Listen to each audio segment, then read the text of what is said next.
Hello বন্ধুরা, সকলে কেমন আছো?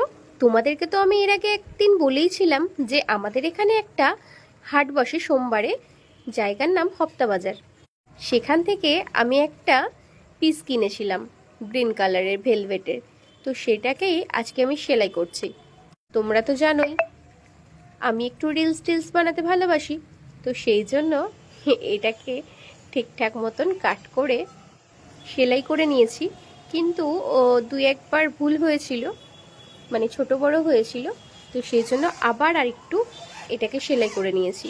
তো দেখো আমি রডের মধ্যে নিয়ে নিলাম, এরপর একটু দরজার মধ্যে টাঙিয়ে দেখছি যে কেমন হয়েছে। দেখো কালারটা কিন্তু বেশ সুন্দর, তাই না? আমার তো বেশ পছন্দের কালার। তো দরজায় তো হয়ে গেল, কিন্তু মেন জায়গায় এবার দেব। চলো চলো মাপ নিয়ে নিই। তো মাপ নিয়ে নেবার পরে আমি